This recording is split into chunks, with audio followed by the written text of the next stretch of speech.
J'ai une formation à la base de graphiste et d'illustrateur et ça fait depuis le début de l'année, depuis février, que j'ai été recruté comme animateur jeu. D'abord, c'est l'organisation et la tenue d'animation jeu. Donc ça peut passer par des interventions en périscolaire dans les écoles, dans d'autres centres sociaux. Ça peut être aussi en extérieur. On est aussi demandé sur des événements. Par exemple Ludilac, celui qu'on organise nous-mêmes, mais il y a aussi d'autres événements, d'autres centres sociaux et de n'importe quel événement d'ailleurs privé qui peut être organisé, où on peut être sollicité. Donc tout ça fait partie des animations jeux. Et ensuite à notre niveau, on organise aussi des soirées jeux donc au sein de la ludothèque.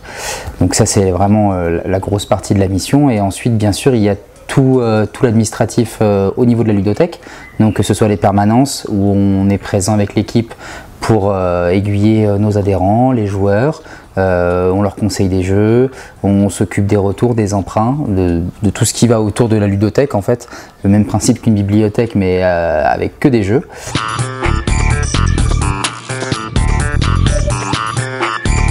Pour l'actualité de la ludothèque, on passe en mode estival, donc vraiment toutes les heures d'été, tout ça à partir de juillet, donc pendant les vacances scolaires.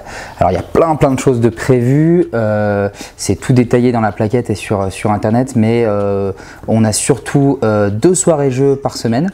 Le lundi et le mercredi. On a le mercredi qui est non-stop toute la journée à la ludo. Donc voilà, donc que ce soit pour la permanence ou simplement pour venir juste prendre des jeux ou jouer sur place, tout est faisable et on y est jusqu'à 23 h. Donc voilà. Et on a également les jeudis matins où on organise des brunchs ludiques. Donc c'est l'occasion de venir manger avec nous, de partager un petit brunch et bien sûr de faire quelques petites parties, découvrir des jeux, etc. Voilà. Les soirées du lundi se passeront au Forum des Romains. Donc du coup on va profiter de la terrasse qui est en plein réaménagement et qui va vraiment devenir un lieu adéquat pour tout ça.